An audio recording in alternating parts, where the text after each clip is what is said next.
ఏదైతే బీసీలకు ఇప్పుడు 42% రిజర్వేషన్ ఇస్తారంటూ దాని మీద జరుగుతున్న చర్చలన్నిటి గురించి మనతో మాట్లాడడానికి ఉన్నారు జాతీయ బీసీసీ అధ్యక్షులు జాజుల శ్రీనివాస్ గౌడ్ గారు. అన్నా చెప్పండి, ఇప్పుడు జరుగుతున్న ఈ 42% రిజర్వేషన్ అవుతుందంటారా? ఎలాంటి చూసుకోవచ్చు? సుప్రీంకోర్టు 50% దాటొద్దు అంటున్నారు, వీళ్ళు 42% ఇస్తా అంటున్నారు. ఎలా అవ్వచ్చు ఇదంతా కూడా? ఇప్పుడు ఈ అవుతుందా లేదా అని కొన్ని రాజకీయ పార్టీలు వాళ్ళు సిండికేట్గా తయారై ఈ బీసీ రిజర్వేషన్ల మీద వ్యతిరేక ప్రచారం చేస్తున్నారు.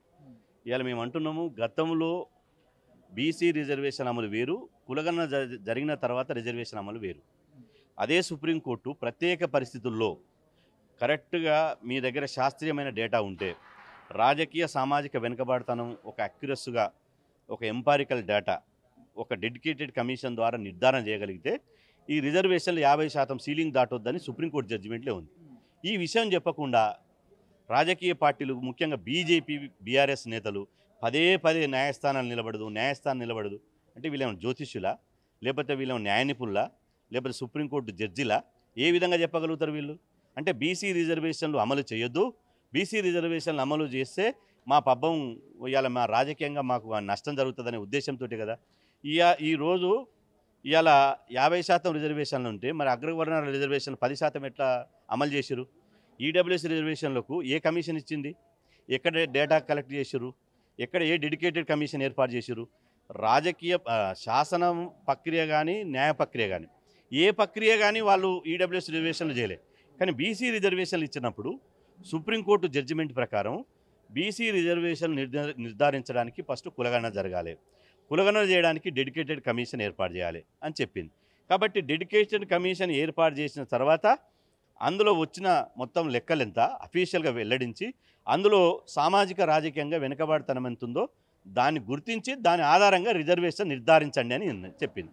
కాబట్టి రాష్ట్ర ప్రభుత్వం నేను చెప్పినటువంటి ఈ ప్రక్రియ ఏదైతుందో అది శాసనబద్ధంగా చట్టపరంగా కంప్లీట్ చేసి రేపు ఇలా 42% రిజర్వేషన్ అమలు చేయబోతుంది.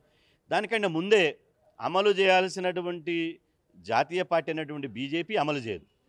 ఇవాళ గతంలో 34% ఉన్న రిజర్వేషన్లను నిలువున 18% తగ్గించినటువంటి బీసీ వ్యతిరేక పార్టీ అయినటువంటి బీఆర్ఎస్ పార్టీ ఇవాళ 9th షెడ్యూల్లో పెట్టాలి, ఈ జీవో చెల్లదంటది. మీరు ఎట్లా చెల్లదంటారు? ఏ పద్ధతిని చెల్లదంటారు? మరి కులగణన చేసింది ఎందుకు? నేను అడుగుతున్న బీఆర్ఎస్ పార్టీని, మీ నాయకుడు కేసీఆర్ గారు కులగణన ఎందుకు పాల్గొనలేదు? ఫస్ట్ చెప్పండి. కులగణన ఎందుకు పాల్గొనలేదో చెప్పిన తర్వాత మీరు ధర్నా చేయండి. మీ ఒక నాయకుడు కేసీఆర్, కేటీఆర్, హరీష్ రావు కులగణన పాల్గొన్నారు. అదేవిధంగా కులగణన పాల్గొనొద్దని ప్రజలకు పిలుపునిస్తారు. ఆ తర్వాత ఇప్పుడు గందరగోళం చేసి గాయ చేసి మళ్ళీ ఉదయమేమో హరీష్ రావు గారు, కేటీఆర్ గారు, రేవంత్ రెడ్డి నీకు దమ్ముంటే స్థానిక సంస్థలు ఎన్నికలు పెట్టు, మీరు ఓడిపోతారని ఉద్దేశంతో నువ్వు ఎన్నికలు పెడతలేవు, ఈ లోకల్ బాడీ ఎన్నికలు పెట్టకుండా కాంగ్రెస్ ప్రభుత్వం పరారైతుందని ఉదయం పూట కేటీఆర్ గారు, హరీష్ రావు గారు ప్రెస్ మీట్ పెడతారు. అదే టీఆర్ఎస్ పార్టీలో ఉన్నటువంటి మా ఇంకొక నాయకులు, బీసీ నాయకులు సాయంత్రం ప్రెస్ మీట్ పెట్టి నువ్వు 42% రిజర్వేషన్ అమలు చేయకుండా నువ్వు ఏ విధంగా ఎన్నికలకు పోతావు, నీ అంతు చూస్తామని చెప్పి వీళ్ళు పెడతారు. ఇంకా అదే పార్టీలో ఉన్న ఒక ఎమ్మెల్సీ ఇవాళ జీవో ఇచ్చారు కాబట్టి ఇది నా పోరాటమే అని చెప్పి రంగులు చల్లుకొని సంబరాలు చేసుకుంటారు. అంటే మీ పార్టీకి ఒక విధానం ఉండదా? ఒక పార్టీలో 3 విధానాలు ఉంటాయా? అంటే బీసీల మీద విషం కక్కుతున్నారు. అంటే ఎవరైతే తెర వెనుక ఉండి నడిపిస్తున్నారో వాళ్ళు విషం కక్కి ఈ రిజర్వేషన్ల మీద ప్రాపగండ చేస్తున్నారు. నేను అంటున్నా, ఈడబ్ల్యూఎస్ రిజర్వేషన్లు 10% ఇచ్చింది నరేంద్ర మోదీ అయితే, బీజేపీ ప్రభుత్వం అయితే, అమలు చేసింది కేసీఆరే కదా. దేశంలో 28 రాష్ట్రాల్లో ఈడబ్ల్యూఎస్ రిజర్వేషన్ అమలు జరిగినప్పుడు అమలు చేసే సందర్భం లోపల దానికి ఒక కమిషన్ వేసారు. అసలు అగ్రవర్ణాల జనాభా ఎంత ఉంది, అందులో పేదలు ఎంత ఉన్నారు, ఆ పేదల ఆధారంగా రిజర్వేషన్లు ఎంత ఇవ్వాలని చెప్పి స్టడీ చేసి కమిషన్ చేసి నిర్ధారించినాక ఈడబ్ల్యూఎస్ రిజర్వేషన్లు ఒక రాష్ట్రంలో 4% ఇచ్చారు, ఒక రాష్ట్రంలో 5% ఇచ్చారు, ఒక రాష్ట్రంలో 6% ఇచ్చారు. తమిళనాడులో అసలే ఇవ్వలే. కానీ అత్త సొమ్ము అల్లుడు దానం చేసినట్టు ఇదే కేసీఆర్ గారు ఏ కమిషన్ సిఫార్సు లేకుండా 10కి 10% ఎట్టిచ్చిండు? ఏ పద్ధతిని ఇచ్చిండు? అంటే వీళ్ళు పనిగట్టుకొని బీసీలకు నోరు లేదు, బీసీలు ఏది చెప్పినా నమ్ముతారు, వీళ్ళని అడ్డంగా రాజకీయంగా గొంతు కొయ్యాలి, వీళ్ళని అణిచివేయాలనే కుట్రలు కదా. మీరు నిజంగా రిజర్వేషన్లు పెంచాలని మీకు చిత్తశుద్ధి ఉందా? చిత్తశుద్ధి ఉంటే మీరు కులగణనే పాల్గొంటుంటుంది. చిత్తశుద్ధి ఉంటే కులగణలో పాల్గొనాలని ప్రజలకు పిలుపునిస్తుంటుంది. చిత్తశుద్ధి ఉంటే ఇవాళ 9th షెడ్యూల్లో పెట్టాలంటున్నా. నిన్న ధర్నా చేశారు మా సోదరులు. ధర్నా చేసి ఏం డిమాండ్ చేయాలి? 9th షెడ్యూల్లో కేంద్ర ప్రభుత్వం చేయాలని చెప్పి డిమాండ్ చేయాలి. కానీ కేంద్ర ప్రభుత్వాన్ని అంటే లాగులు నడుస్తాయి. కేంద్ర ప్రభుత్వాన్ని అనలే, కానీ కేంద్ర ప్రభుత్వాన్ని అనకుండా రాష్ట్ర ప్రభుత్వాన్ని అంటుంది. నేను అంటున్న రాష్ట్ర ప్రభుత్వాన్ని అనండి. అదే సమయంలో కేంద్ర ప్రభుత్వాన్ని కూడా ఎందుకు అంటలేరు?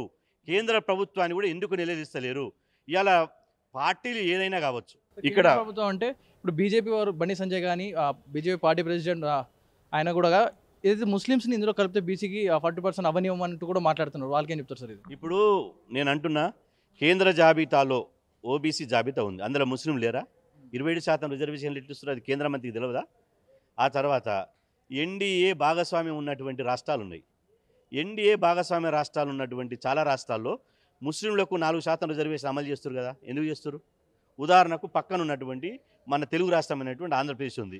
అందులో బీజేపీ ప్రభుత్వము భాగస్వామ్యం కదా. కేంద్రంలో టీడీపీ వాళ్ళు ఉన్నారు అధికారంలో, భాగస్వామ్యం పంచుకున్నారు. రాష్ట్రంలో బీజేపీ వాళ్ళు అధికారం పంచుకున్నారు. ఇప్పుడు పోయి చూద్దాంపా, ఆంధ్రప్రదేశ్లో 4% ముస్లిం రిజర్వేషన్లకు ఎందుకు అమలు చేస్తున్నారు?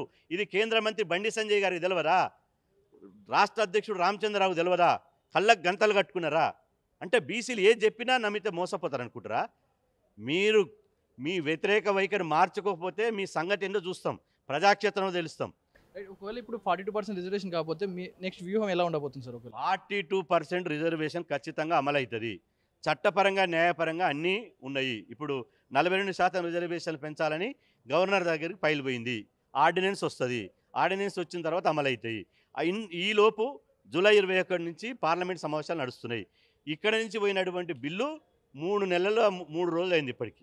ఆ బిల్లు వాళ్ళ దగ్గర పెట్టుకున్నారు. ఆ బిల్లుకు మోక్షం లేదు. ఢిల్లీ గల్లీలేమో బీజేపీ వాళ్ళు రిజర్వేషన్లకు మద్దతని చేతులు చెప్తారు అసెంబ్లీలో. ఢిల్లీ వాగానే జాతీయ పార్టీ, ఒక విధానం ఉండేటువంటి పార్టీ, లేదు లేదు మేము ముస్లిం ఉంటే అమలు చేయమంటారు. అంటే మీరు ఏం పార్టీ, ఏం విధానం? అంటే బీసీలను ఏంటంటే ఈ పార్టీలు చిన్న చూపు చూస్తున్నాయి. అంటే బీసీలలో ఐక్యత లేదు, మేము ఏం చెప్పినా నడుస్తుంది. అంటే మీకు ఇక్కడ చిత్తశుద్ధి ఉన్నది. మీకు కనుక చిత్తశుద్ధి ఉంటే మీరు చేయాలి. బీజేపీ మొదటి నుంచి బీసీ వ్యతిరేక పార్టీ. అది ఎందుకు వ్యతిరేక పార్టీ అంటున్నా? బీసీని ముఖ్యమంత్రిని చేస్తున్నారా? బీసీ ముఖ్యమంత్రిని చేయకపోగా ఫ్లోర్ లీడర్ ఎవరు చేయాలి? అత్యంత సీనియర్ అయినటువంటి బీసీ సామాజిక వర్గం పక్కన పెట్టండి. 8 మందిలో అత్యంత సీనియర్ ఎవరు? రాజాసింగ్. 4 సార్లు ఎమ్మెల్యేగా గెలిచాడు ఒక బీసీ బిడ్డ రాజాసింగ్. ఇవాళ రాజాసింగ్ని ఫ్లోర్ లీడర్ చేయాలి కదా. ఫ్లోర్ లీడర్ చేయకపోగా రాజాసింగ్ గారు ప్రశ్నిస్తే రాజాసింగ్ గారిని ఎందుకు సస్పెండ్ చేస్తారు? పార్టీ నుంచి ఎందుకు మెడల్ బయటికి గెంటేసారు? అంటే బీసీలకు ఒక న్యాయం, అగ్రకులాలకు ఒక న్యాయమా? బండారు దత్తాత్రేయ గారు హర్యానా గవర్నర్ గుండే ఎంతో సేవ చేసిండు. ఆయన గవర్నర్ నుంచి ఎందుకు తొలగించారు? అదేవిధంగా బీజేపీ పార్టీ అధ్యక్షునిగా బీసీలకు ఇస్తాను ఊరడించి అదిగో అదిగో అదిగో అన్నారు. ఎందుకు ఇవ్వలే బీసీకి? ఇవాళ పిడికెడు శాతం లేనటువంటి రామచంద్రరావుకి ఎందుకు ఇచ్చారు? రామచంద్రరావు మీకు తెలుసు రిజర్వేషన్ వ్యతిరేక ఉద్యమంలో పాల్గొన్నాడు. ఆయనకి ఎందుకు ఇచ్చారు? అంటే మీ బీసీలకు వ్యతిరేకమైనటువంటి వైఖరి భావజాలం ఎవరికుందో వాళ్ళకు పెద్దపీట ఇస్తున్నారు. బీసీ బిడ్డలైనటువంటి వాళ్ళను మెడలు బట్టి బయటికి గెంటేస్తున్నారు. ఇదేనా బీజేపీ వైఖరి? దానికి తోడు పుండు మీద కారం తెలినట్టు 42% రిజర్వేషన్లు మీ దగ్గర పెట్టుకుంటారు. మళ్ళీ రిజర్వేషన్లు, ముస్లిం రిజర్వేషన్లు ఉన్నాయి. మరి ఈడబ్ల్యూఎస్ రిజర్వేషన్ మీ తాత పెట్టిండా? ఈడబ్ల్యూఎస్ రిజర్వేషన్ ఎవరు పెట్టారు? మీరే కదా. ఏ పద్ధతిని పెట్టారు ఈడబ్ల్యూఎస్ రిజర్వేషన్? ఎవడు పెట్టమన్నాడు? ఏడ ధర్నా అయింది? ఏడ పోరాటం అయింది? అంటే బీసీలకు నోరు లేదు, బీసీలకు గొంతు లేదు, అణచివేయచ్చు, బెదిరియొచ్చు, దాడులు చేయొచ్చు అనుకుంటారా? మాకు లేదా? ఖబర్దార్, బీసీలు అన్నీ గమనిస్తారు. ఒక్కొక్కటి మిత్తితో సహా బీసీ వ్యతిరేక చర్యలు పాల్పడితే మిత్తితో సహా తిరిగిస్తామని చెప్పి తెలియజేస్తున్నాం. ఫైనల్గా ఒక క్వశ్చన్ సార్, ఈ ఆగస్టు ఏదైతే 7వ తారీఖున గోవాలో ఓబీసీ మహాసభ జరగబోతుంది, ఇది ఎలా ఉండబోతుంది ఈ కార్యక్రమం అనేది? ఇప్పుడు ప్రతి సంవత్సరం దేశంలో మొదటిసారి మండల్ కమిషన్ సిఫార్సులు అమలు చేయాలని చెప్పి స్వర్గీయ మాజీ ప్రధాని విపి సింగ్ గారు మొదటిసారిగా ఓబీసీలకు విద్యారంగంలో 27% రిజర్వేషన్ అమలు చేస్తూ నిర్ణయం తీసుకున్నటువంటి రోజు ఆగస్టు 7. కాబట్టి ప్రతి సంవత్సరం దేశంలో అన్ని రాష్ట్రాల్లో 29 రాష్ట్రాల ప్రతినిధులతోటి వేలాది మందితోటి జాతీయ ఓబీసీ మహాసభ నిర్వహిస్తాం. అందులో భాగంగానే ఈసారి 10వ ఓబీసీ మహాసభ పోయినసారి పంజాబ్లో అమృత్సర్లో నిర్వహించాం. ఈసారి గోవాలో నిర్వహించబోతున్నాం. ఇవాళ వేలాది మంది ప్రతినిధులు ఆ గోవా రాష్ట్రానికి తరలి వస్తున్నారు. కాబట్టి ఆ మహాసభను విజయవంతం చేయాలి. దేశవ్యాప్తంగా బీసీ ఉద్యమం ఎట్లా నిర్మించాలి, ఏ విధంగా విస్తరించాలి, భవిష్యత్ హక్కుల కోసం ఎట్లా పోరాటం చేయాలి, మనం ఏ విధంగా కేంద్ర ప్రభుత్వం మెడలు వంచి మన హక్కులు సాధించుకోవాలని దాని మీద చర్చ జరుగుతుంది. దీనికి అన్ని రాజకీయ పార్టీల నాయకులు, అదేవిధంగా దేశంలో బీసీల గొంతు వినిపించేటువంటి అందరూ రాబోతున్నారు. Thank you. రైట్, ఇది ప్రస్తుతం ఏదైతే చెప్పింది జాజుల శ్రీనివాస్ గౌడ్ గారు మన మాటలో చెప్పారు. ఆగస్టు 7న ఏదైతే గోవాలో ఓబీసీ 10th ఎడిషన్ అంటే 10వ మహాసభ జరగబోతా ఉంది గోవాలో.